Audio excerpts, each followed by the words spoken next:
As the new year began, it was looking like there was quite a bit of unfortunate trends, not just with crime here in Madison County, but with an overwhelming number of overdoses. We visited with EMS Director for the county, Carlos Coyle, who says that when we first sat down with him over a year ago for a similar interview, that opiates reigned supreme when it came to drug use. However, now at the beginning of 2019, Coyle says the trends for the past year have proved to display a spike in methamphetamine use. According to recent police search, seizures, and arrests, this seems to bolster that rise in the use of the homemade drug. However, Coyle says that methamphetamine can actually be cheaply made out of the country, and although there is proof of many homemade meth labs, a lot of the substance that seems to wreak so much havoc is coming from outside of Madison County.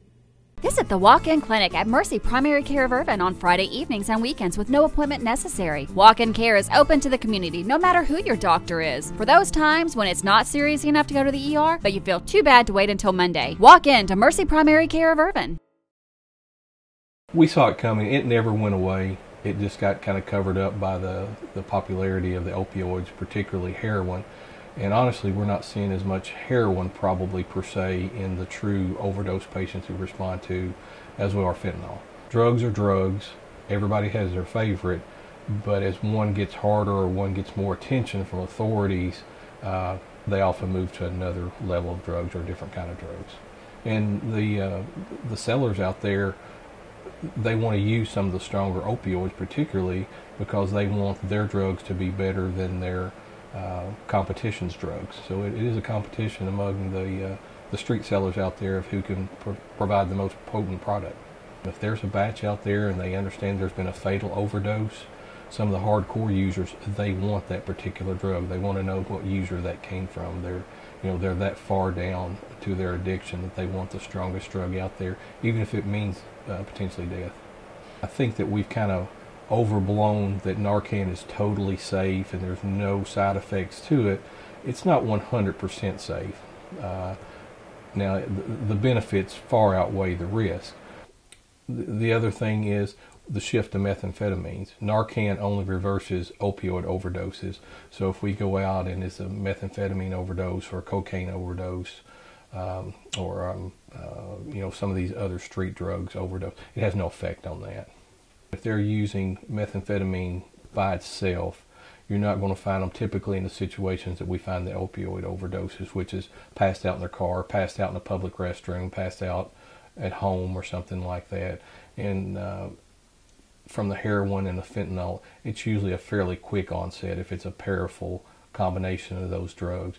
Methamphetamine, I think what you're seeing on the street now, a lot of it is being made in labs in foreign countries and sent in here, so it's ridiculously cheap compared to probably what it used to be. The court system right now, you won't find a lot of folks who've been arrested for manufacturing methamphetamine. You'll find most of them are distributing methamphetamine.